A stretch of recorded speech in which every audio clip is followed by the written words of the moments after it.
Hey, are you hiring? If you answered yes, let XenTegra Staffing help staff your IT people needs. Head over to XenTegra.com/XenTegra Staffing to find out more. XenTegra Staffing, we can staff your IT people needs.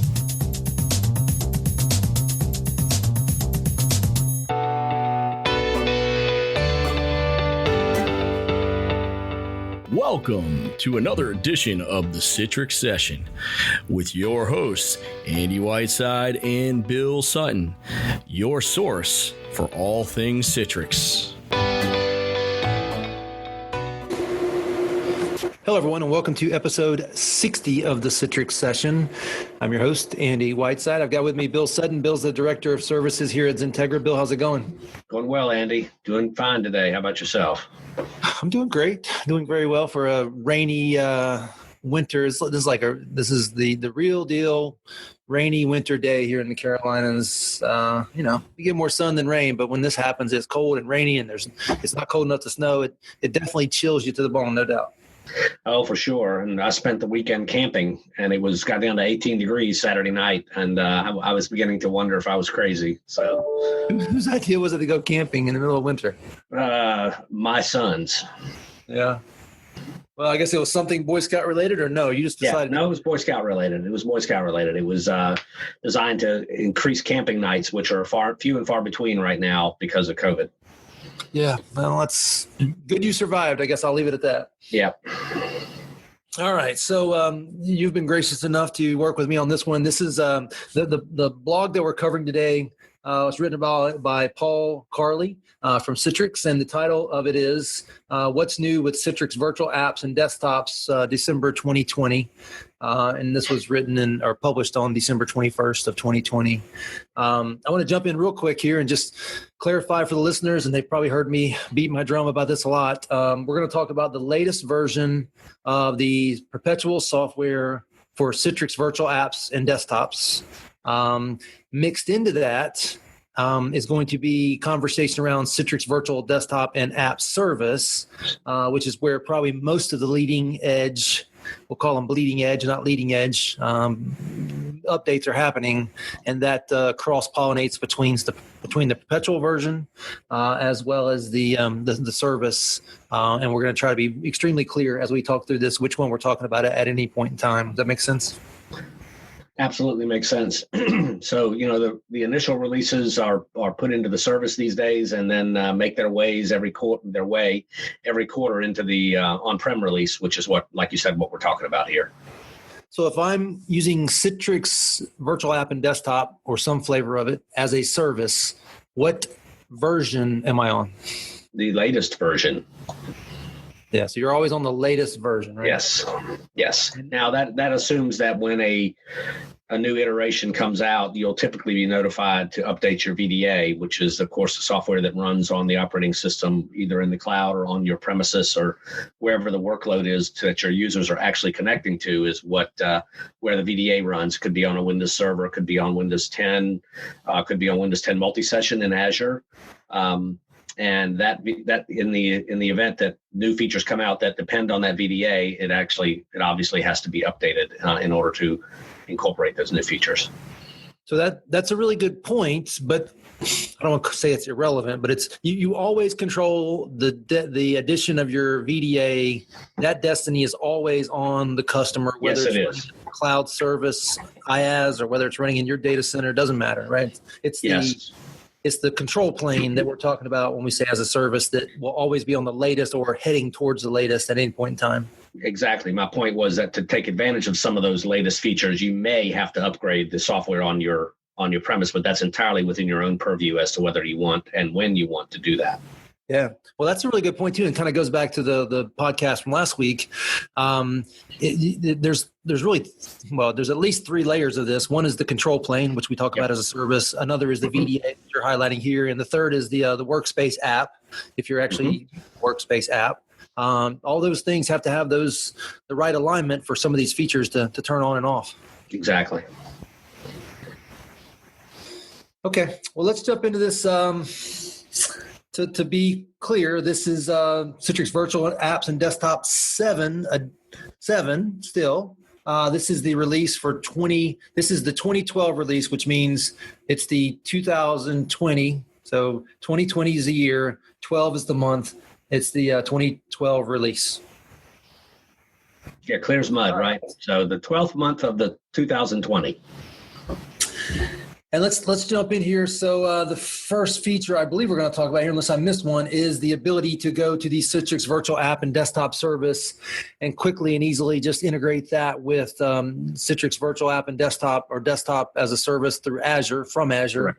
At one point, that was a separate product. Now it's just part of the as a service piece to just blend right in and tie right into Azure and get up and going within the well, let's talk about this real quick. So I bet some people don't know this. Citrix Virtual App and Desktop Service, the control plane, is really just Citrix managing the Citrix environment in their tenant in Azure. The Citrix Virtual App and Desktop Service, which this now includes, is the ability to spin up desktops in the Citrix tenant in Azure or bring your own tenant. Did I say that right? That's correct.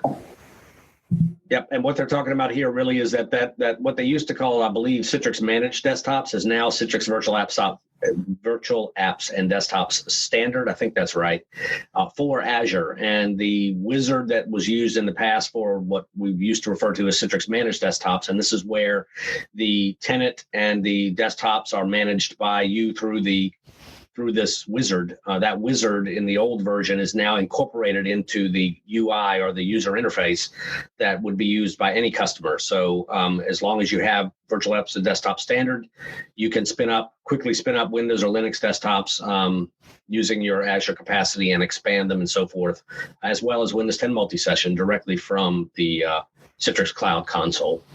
Yeah.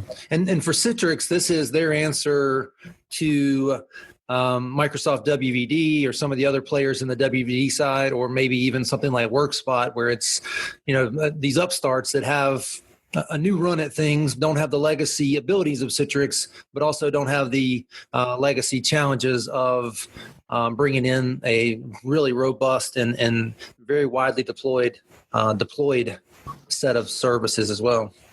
Exactly. Okay, so that's simple enough. Just adds it to the view of the admin there. Okay, so the next section here is talking about Citrix tech preview of service continuity. This is a topic. In theory, I'm reading an Azure book, and it's 99.99, 99.95, 99.9, depending on your availability sets and availability zones and which ones you pick, and all that's well and good, but it still goes down, and so and it's out of your control. And so what Citrix is doing here is providing kind of a native way to integrate your own resiliency within the virtual app and desktop service. Is that right? That's correct. And this is a public tech preview that you can get a part of if you send an email to the address listed in the blog article itself.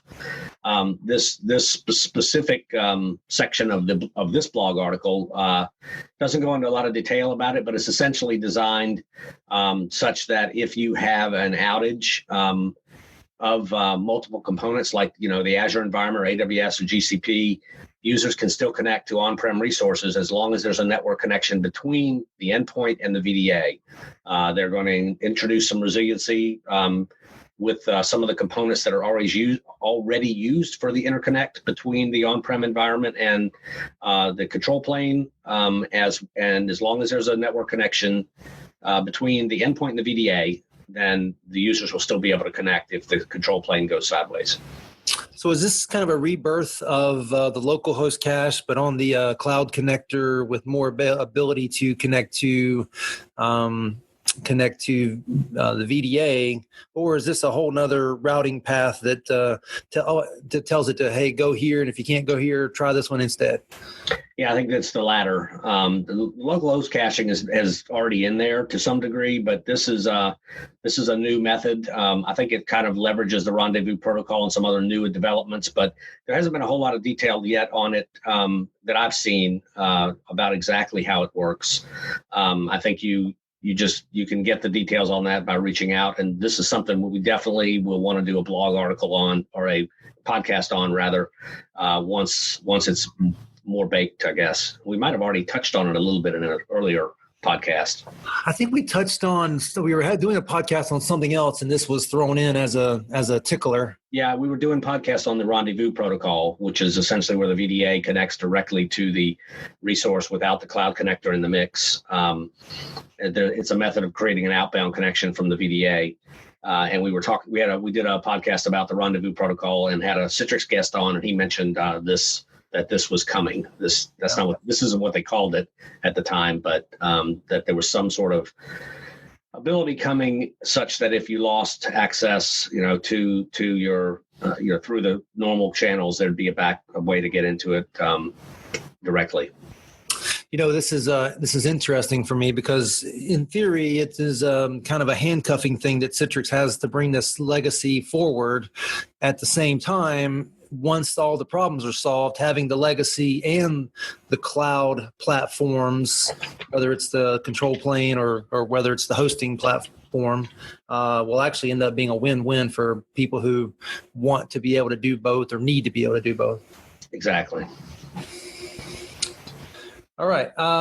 Next section here talks about the automated configuration tool. I've never been a huge fan of these things. I don't trust that they'll catch everything I need, or even worse, they'll bring garbage forward. But it sounds like this is now generally available and something that Citrix is standing behind and supporting, and you can use it at the very least just to test what it would look like to move your on-prem to on-premises. And the other thing I learned in the Azure book is it's not on-prem, it's on-premises.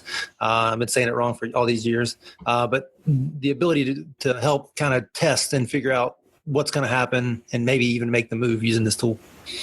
Yeah, and the interesting thing about this section is something I hadn't realized, Andy, which is that this tool is not just limited to migration. You can also leverage the tool for making, automating day-to-day regular config ops, backing up your configuration, those sorts of things. They've added some capabilities where it's not just migration. You can use it for, particularly, I think it's interesting for pulling backups of your existing configurations in case there's a problem in the future, or some admin goes rogue or something. Quick sanity check here, right? We're on number 4, I think, and everything we talked about has been really leveraging as a service type of tools. We haven't really dug into anything on premises perpetual yet. I'm sure it's coming in this review, but that is a validation that as a service stuff is the leader in this space, and rightfully so. Yeah. It's what's going to be most beneficial for people. Yeah, I noticed that when I read the article, and it seems to be focused a lot on the as a service, and perhaps they're trying to impress upon folks the importance of the VDA, keeping that up to date, the 2012 VDA on your servers. Yeah.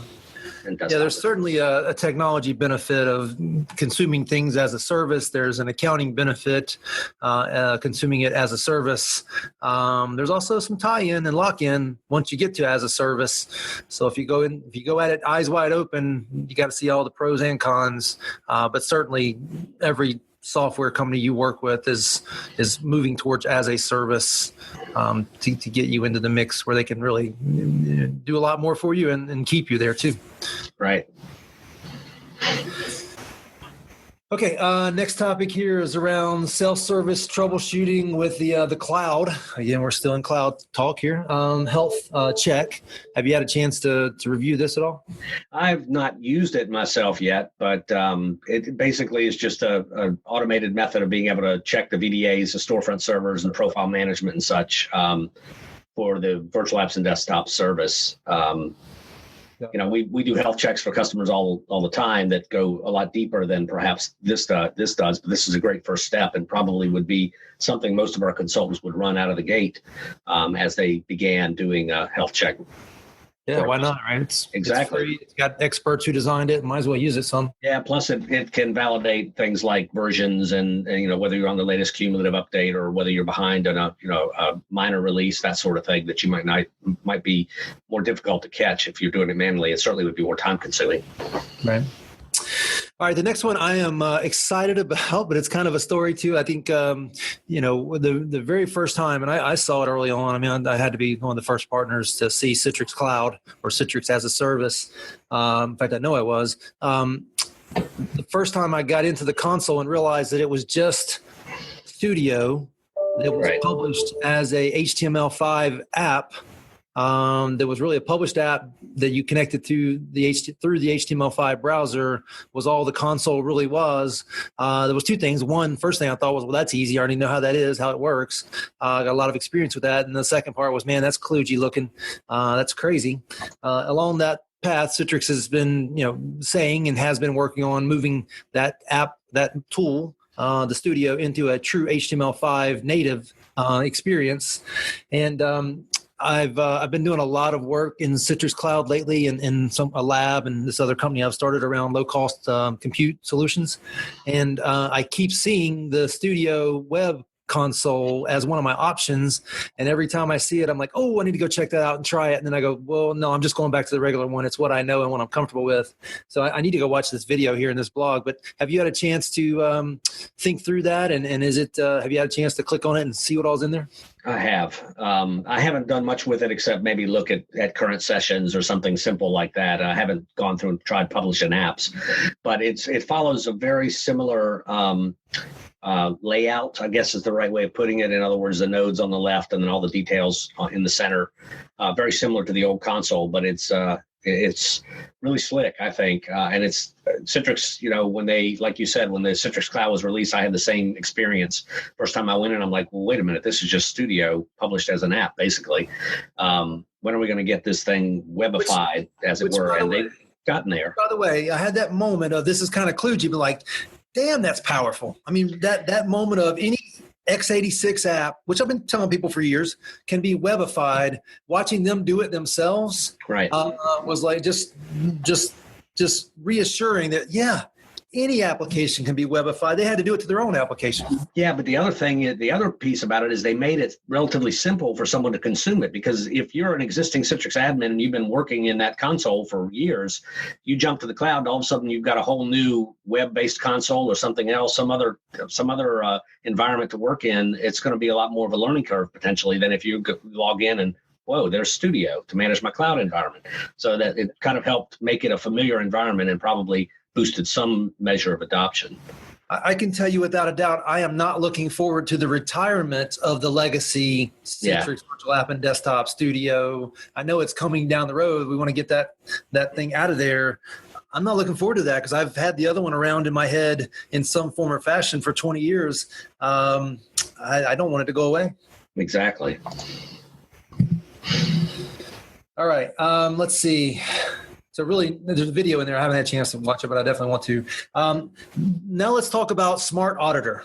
Oh, wait a minute. They don't call it Smart Auditor, but that's what, right? So session recording, and this is still one of the most underused tools in the Citrix world, and that is the ability to record a session real time, and for either not political, that'd be the wrong way to say it, either for security reasons or for troubleshooting reasons, be able to go back and watch it. One of my favorite stories ever, first time I used Smart Auditor, which is the predecessor to session recording, we had a guy in the environment that did not want Citrix at a hospital here locally, and he went and reported in his testing that it didn't work, and here's why.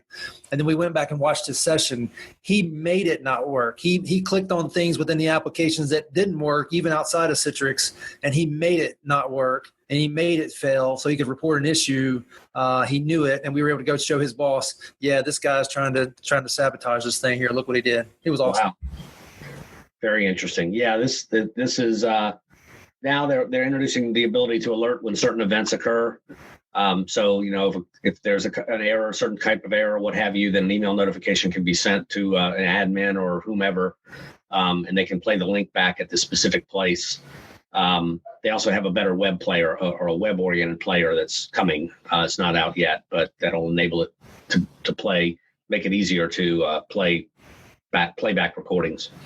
Now, does this mean I can be sitting here working away and one of my employees starts to do something that's potentially problematic, and all of a sudden I'll get an alert and I can just click in and watch? It's like watching a sporting event, and you can watch it up until live, and then now you're real time in the sidecar with them. That's my understanding. What I'm not clear on, to be honest with you, is it says here, if a customer indicated event occurs. I'm not sure what that is and how you define it at this point, but they're including some sort of notification or alerting functionality. And it doesn't just say, hey, Joe Smith did XYZ. It sends you a link to the section of the recording, because that recording could be hours long, right? So at least here it sends you to the spot where it's relevant. But I'm not sure yet what the indicated event. We'll have to dig a little deeper to see that, to find that. Now, I'm going to ask a dumb question for somebody who's been around this for a long time, but are we at a point now where session recording can be turned off or not active, and then all of a sudden somebody does something that might start to indicate something bad's going on, and then turn it on and alert us all at the same time? Or is it one of those things that's on all the time and that's just how it is? I think it's at this point it's on all the time, but what you just described might be the machine learning capabilities that are in some of the Citrix analytics capabilities that we'll get to in a few minutes. Yeah. And just for those who haven't experienced this before, and the way session recording works is it's not necessarily that much data, because we're just recording the graphics changes on the screen. Right. So if there's not a ton, let's say you're in Microsoft Excel, well, unless you're just pounding away at some cells, there's not a whole lot changing. So it really doesn't build up all that fast. And now we have these days with very cost-effective storage options, including the cloud, where it's much more doable than it would have been 10 years ago. Exactly. Yeah. All right, so let's talk about something extremely exciting. Common criteria certification. Go ahead. I figured that's what you're going to do there. Yeah, this is for 1912 LTSR. Common criteria is essentially a certain, they have to meet certain requirements in order to be deployed in government type environments, highly secure environments. And 1912 has finally received the level 2 certification, which is a big deal primarily for federal and some other government type organizations or organizations that have really high security requirements. Kind of got to have it. Yeah. For those organizations' needs, right? It just takes time to get it. There's a lot of process that's involved there. Yeah. All right, the next section talks about Citrix WEM, WEM, which stands for Workspace Environment Management. This is the evolution of a lot of things, policies, and the NorScal acquisition from way back. And right. If we were having this podcast 10 years ago, half the time we'd be talking about user experience configuration tools between Citrix WEM and Microsoft FS Logics. Those conversations have pretty much died down, and it's kind of status quo on how you do it. You want to talk through what they're announcing here? Sure. Yeah. So there's like 6 of them, at least 6 bullet points in the blog. First one about agent cache handling is really focused on recreating the cache for non-persistent environments. So historically, the cache would be refreshed but not recreated, and every once in a while you might find some stale data in there that maybe didn't get updated properly. So this is going to force a recreation of the agent cache during the startup of the machine. So it'll do that particularly for a non-persistent VDI. Every time that machine reboots, it's going to refresh the cache, so you don't have to push it. That's interesting. Back in the day, an absence class or a res class, that would have been a whole chapter on how to handle that. Absolutely.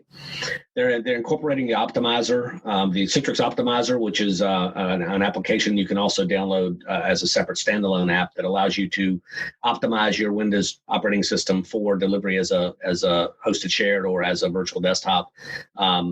For these specific operating systems. It'll do things like optimize certain registry settings that aren't really necessary. It'll stop and disable certain services that you may not need or likely won't need in a VDI environment. And they're now incorporating the optimizer into WEM, so you can actually have those policies pushed directly from WEM, which makes sense from where I sit anyways. So I'm going to use this moment to do one of my favorite things. If I use the optimizer against Windows 10, is it going to have to do a lot of stuff these days? Yes, but it's all automated. I mean, it pops up and says these are the items. You can create your own custom templates if you want to, but there's a lot of services and things that get disabled and changes that get made to the underlying settings to optimize it for for VDI. I mean, think about it. There's all kinds of services in there that really don't make sense in a VDI environment. Yeah, when it's non-persistent, when it's running virtually, it just doesn't make sense. Okay, that was a whole setup question, though. If I'm doing the same thing, I'm running the optimizer against Server 2019, does it have to fix a lot of stuff? Yeah. I guess I'm missing what you're saying. I'm sorry, I'm not catching it. I'm just from day one. XenTegra has been at least open-minded to the idea that a lot of your users, maybe not all of them, but a lot of them can be solved with the server desktop. And one of my favorite presentations at Citrix Summit or Citrix Synergy was a 45-minute presentation on how to optimize Windows 10. Oh yeah. And the last one slide, how to optimize Windows Server 2016 or 2012, whatever it was at the moment, because all those junk services, they don't exist. Yeah, it's not nearly. It would still have settings, but there wouldn't be nearly as many. To your point, yeah, there would still be some, but not nearly as many as there would be on a desktop operating system. My first rollout of Windows 10, when I actually realized it really did include Candy Crush by default, I was shocked. I think it was Windows 10 Enterprise had Candy Crush in it, if I remember correctly. And I'm like, oh my gosh, really? And so that's why we have to have tools like optimizers to get rid of the garbage. And that's why my Unix friends from back in the day still make fun of Windows. Yeah, absolutely. The next one is monitor profile containers. So this is something that really hasn't been that prevalent in WIM, and that's just to monitor like your FSLogix profile or your user profile coming from app layering, or the new user profile that's baked via a policy in CVAD or Citrix Virtual Apps and Desktops. You can create just a user policy VHD, and this gives you visibility into those containers, so you can determine how much they're being used, and such, so that you can avoid impacts to users if it's reaching capacity or what have you. Yeah, happy wife, happy life, happy users keep a job. Exactly. The next two are all about optimization of resources, optimizing disconnected sessions, and then memory optimization. They've added some configuration options to it.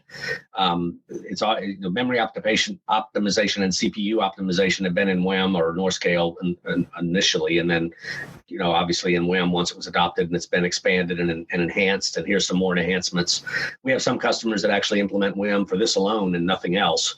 But WIM can do a whole lot more. We recently had a conversation with one of my consultants about a customer he's working on, and WIM wasn't really initially part of the discussion. But when they started seeing some things that could benefit from it, we brought it up, and they're all whole hog WIM now because of the features that it provides. Yeah, if you're implementing Citrix and you're not using the entitlements that come with the WIM piece for optimization, then you're leaving a lot of gas in the tank that you didn't run out of the engine and get better performance. I'm trying to use a racing analogy there, but you're pitting early, right? You don't have to. You need to use it. And there's other products like the Avanti product that does something similar but even more advanced. But look, if you have Citrix, you bought it, you should turn this piece on. I mean, don't. There are people that turn it on and end up making a big mess out of it, but you definitely should consider the optimization entitlements that come along with the WIM piece of Citrix. Absolutely. And the last one here is rather interesting. I wasn't aware of this, to be honest with you. Privilege elevation. So now this is something that's been in other aftermarket products that allow you to elevate user permissions for certain processes. So if you got a certain process that needs admin rights only when it runs, and you want to allow that for specific users, you can do that. But the users don't have access to that process, just the admin. It kind of does it in a silo, if you will. And there's a whole video on this in here that's really interesting about how they do that and what the feature is. But this is a new feature that I think a lot of folks have been asking for, and will definitely come in handy. So the user doesn't get a chance to request elevation on the fly, but if you can programmatically schedule it, think about it, then you could actually give them, or do they have the ability to request, hey, I need to run this process? We'll need to dig into it. My understanding is that it's really just if you've got an application that's in C program users, and for whatever reason there's a data file in there that needs to be accessed that normally a normal user might not have access to. Then this will allow you to say, I'm going to grant elevation on these processes or these executables. at runtime, and then they'll run properly. There's other ways to skin that cat, so to speak, to get around that, but this is certainly perhaps a simpler way to do it than having to re-architect the way you deliver the app. Yeah. Okay. And then of course, those customers that don't even know this exists, particularly small customers that don't have our help. I've seen this in more times than I want to count, where you know what I'm going to say, where they've given everybody admin rights on a server, not domain admin rights, but admin rights on a server because one app wouldn't run properly because it required privilege escalation. Well, let's be honest. In some cases, they actually did give everybody domain rights. Yeah, that's happened too. Well, as you talk through that piece and some of the things we covered up to now, but specifically the WIM piece, back in the day, there was a question, would Citrix buy AppSense? Would Citrix buy Res? And I think more or less they've pretty much over the past 5 years gained the main features, the main pieces of the software that they would have been buying through the NorthScal acquisition and further development. Wouldn't you think? Yeah, they've covered a lot of the bases with by enhancing the existing products that they have in their acquisitions. Certainly have covered a lot of the bases. Those products still have benefits. There's still some other features that they offer that over and above something like WIM. But, at the end of the day, you're going to get probably 95% of what you need, most customers, from something like WIM. And it's the niche use cases that are really, I think, going to fall into those third-party products in some cases. You should at least try it, and if it doesn't cover your needs in some type of pilot or something, then we talk about bolting on the next thing. Yeah, exactly. All right, this piece will be good because it gives us a chance to talk through this. So the perpetual previous to 2012 was 1912, and what Citrix does is they stop introducing, I believe, new features until the next one comes out, but they do go back and fix things. And so what we're talking about here is the announcement of Cumulative Update 2. So think of it like a service pack, but Cumulative Update 2 for Citrix Virtual App and Desktop 1912, which would have come out in December of 2019. Anything specific, or are we just highlighting the fact that it's there now? No, just highlighting the fact that CU2 is out, so any bug fixes and such have been incorporated into it. Really nothing new, just bug fixes and patches and that sort of thing, performance, security, so forth. And this is a good opportunity to kind of double down on the messaging of Citrix as a service, aka Citrix Cloud. This is irrelevant to you if you're using Citrix Cloud other than the VDAs. And that's, a lot of conversation is had often about how much time and effort you're going to save. It's this piece, which is much less difficult than it would have been 5 years ago. But it's this piece that you now get to avoid because you're on the service and it's always going to be up to date. And if there's a problem with it, it's up to Citrix to roll it out and fix it, not you. Yep, exactly. All right. The sexy conversation around analytics and updates there. Yeah, this is some really neat stuff. The first one is about mitigating threats with session recording. So this kind of goes hand in hand with what we talked about a few minutes ago. So this is where they're leveraging machine learning to determine if somebody's doing something they shouldn't be or trying to take data out, and it'll look at things. I'm sure there are more events than the ones they've listed here, but if somebody's using the clipboard or trying to use the clipboard, or they stick a USB drive in, then you can notify someone or perhaps even kick off a session recording at that moment if that's not something that's typical, or you're in most environments are probably going to disable these functionalities, but you may have some cases where certain people have access to it, so you want to record every time they pop in a USB drive what they're doing with that data or what data they're moving. And this gives you the capability to do that by leveraging security analytics and tying that in with your session recording environment. Well, let's take a quick step back after talking through the first one there, and let's get political for a second. You want to? Sure, man. No, I'm not going to get political. What I am going to stop and point out is this is like what happens when you have that third-party, non-biased person in the room where they're counting the votes. They're watching, right? And that's what Citrix Analytics is doing, and that's why it's so powerful. It's watching for two reasons, primarily. One is to see irregularities and things that should be called out from a security perspective, which is what I think we're going to talk about totally here. And the other, which is just as important for a lot of those happy users that we were talking about earlier, is the idea that at performance analytics. So what Bill just covered in the first one was enhancements in what Citrix is doing on the kind of the third party, not third party, but analytics, which is there watching what's going on, and specifically around security analytics and the ability to manage session recording. Yeah, there's two analytics sections, to your point. One about security, which is what that first one was about, and then there's another whole section about performance. So yeah, and that analogy is apt here, definitely. The next security analytics item is this geofencing, which is to prevent someone from logging in from across the country or across the world. It creates, basically, again, leverages machine learning to say, Andy logs in 95% of the time from Huntersville, North Carolina, or Bill logs in from Midlothian, Virginia, or somebody else logs in from their local area. And if they step outside of their state, maybe we get an alert. If they step outside of the country and we're not aware, then maybe we get a block. So there's lots of things here, but by doing geofencing, we can decide when we're going to create an alert based on behavior. So Citrix isn't the only company doing that type of analytics. No. Obviously, with Citrix, you can do that for web apps and other things, but Citrix is one of, if not the only one, doing it for x86 apps and desktops, and that's one of the big, visionary things that they're doing, and also something that when you're evaluating Citrix solutions, you get that when you might not get that in other technologies because of the history with the NetScaler and those things. That Citrix already had a leg up on grabbing analytics and doing something with it. I bring that up because over the weekend I was studying some of the different Citrix virtual app and desktop products, editions that you can buy. And Citrix is really good about including the ability to turn on and add to your solution analytics in all their products. And at the end of the day, that knowledge is power. And that's one of the reasons why you would choose a Citrix solution over some of the others.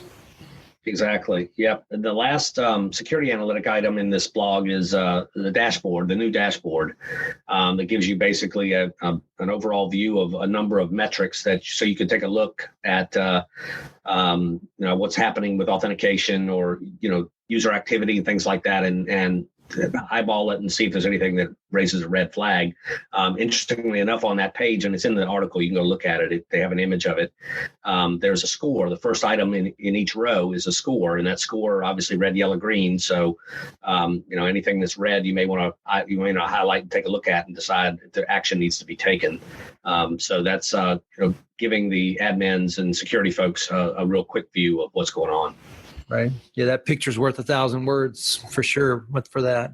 Absolutely. Okay, so the first section was security analytics, and rightfully so, because everybody out there has money for security. There's you if you got a chance to get it, you got to get it, right? There's no justification for not spending the money on security. But the next section, which is legacy Citrix admins, you and I, we know that user performance is just as likely to catch you and cause you a problem as security. So let's cover that piece. Yeah, there's about 7 of these or so in this section, 7 bullets. So they've enhanced the dashboard by breaking down the protocol and other filters and things that are available within performance analytics. Second one is looking at execution time of a login, users with large profiles. So interestingly enough, a lot of this stuff is, some of it anyways, not a lot, but some of it is what you probably have become familiar with in Director. But this information, obviously, you still have access to Director, but this bubbles up into a higher tier where you could theoretically put more than one site or what have you within analytics. Let's talk about that one real quick because in 2005, what was your number one user performance complaint? Log on. Yeah, login time, right? And then login time. And it still would be today, especially if you're launching apps. Like if you're launching desktops, people kind of give you a pass because they realize what's happening. But for an app, they're used to click, here it comes. Right. What I do like about what you were just alluding to just now, though, is you still in Director, you still get this type of information, but this gives you a way to use that third-party analytics piece to kind of collaborate and corroborate, confirm that that what you're seeing in Director is also being seen as it's being passed to the end user through the analytics captures. Yep. Failure data points is the next one. This is really just about identifying where things are failing to enable you to hone in your troubleshooting efforts. Machine insights is looking at the characteristics of the machines itself, looking at trends of utilization and so forth. This is all part of the performance analytics piece again. Overloaded machine insights, that's interesting. When you see them using too many resources or too much resources, they're sitting at 100% or 99% or what have you. This is about giving you visibility into that before you hear from the user, so maybe you can mitigate before you have to troubleshoot with a user themselves. Yeah, awesome. Session connection path insights. This is really just about connecting, looking at data points, if you will, between the gateway and the connection protocol. So giving you an idea of where there may be some connection issues, latency between the end user and the gateway, and then from the gateway to the VDA over what protocol, because it's not just ICA. Well, it's always ICA, but the actual protocol may be TCP, might be UDP, depending on what you've got set in your environment. And then go ahead. ICA, what's that? That is the protocol that Citrix developed. It's the independent computing architecture that enables the connectivity from the endpoint to the VDA. But Bill, a lot of our younger listeners, all they've ever heard of is HDX. Yeah, well, ICA was the underpinning, the original protocol, and HDX was basically renamed or rebranded. That's probably a better way of putting it. HDX, Lord, I don't know, 10, 15 years ago, Andy? Yeah, HDX protocol. Yeah, I was just trying to highlight that. ICA is really the grandfather of this, and HDX protocol is the grandson that was birthed from ICA, and that's the marketing guys at work. Yeah.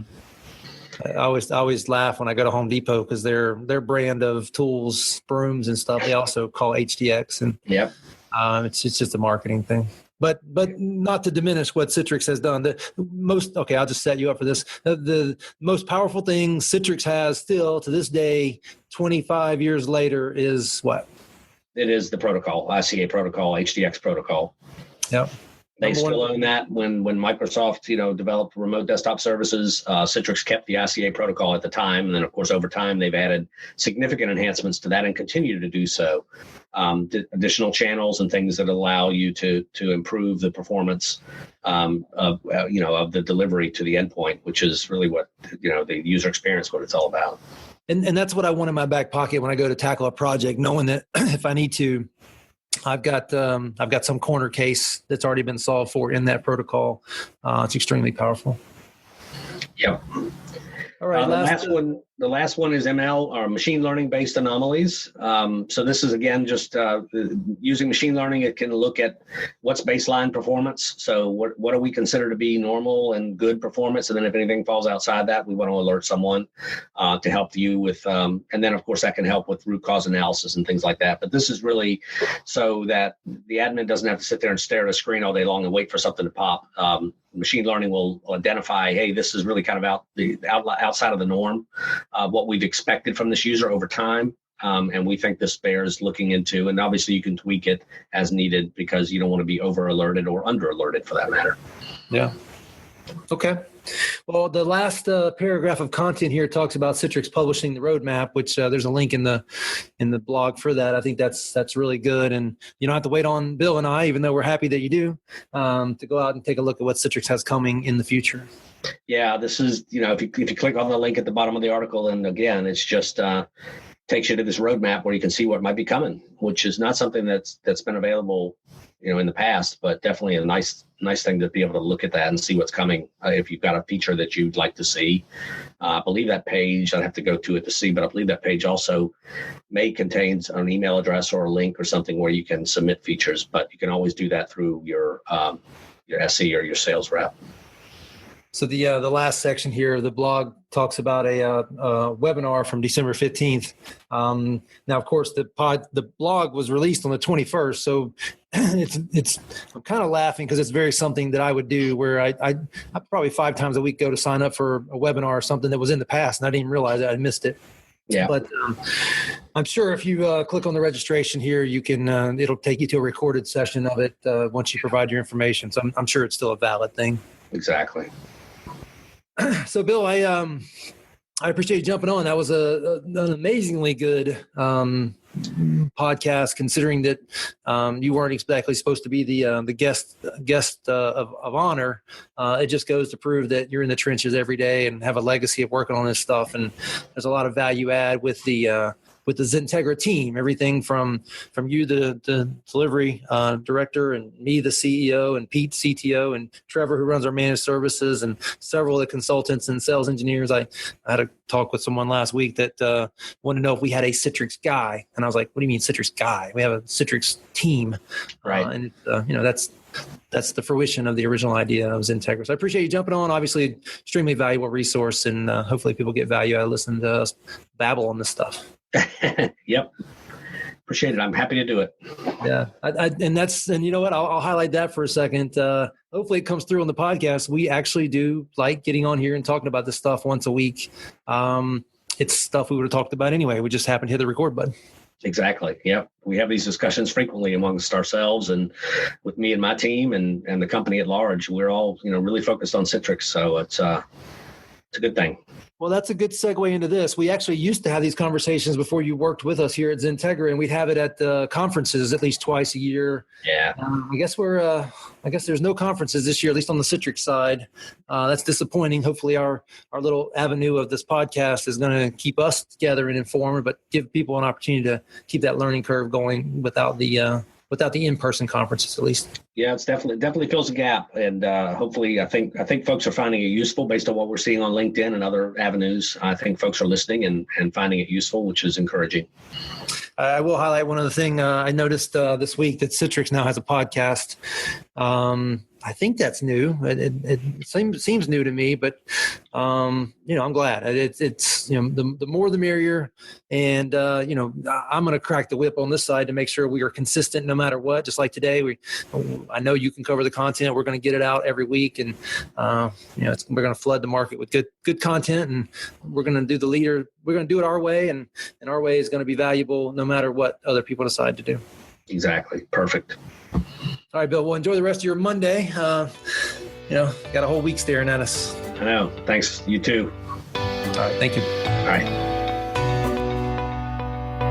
Thank you for listening to the Citrix Session with your hosts, Andy Whiteside and Bill Sutton. A special thanks to our guest for attending today's podcast. Podcast produced by Pete Downing. For any input, or if you'd like to be a part of our podcast, please email us at info@XenTegra.com. Please head over to XenTegra.com/podcast to listen to all podcasts in this series.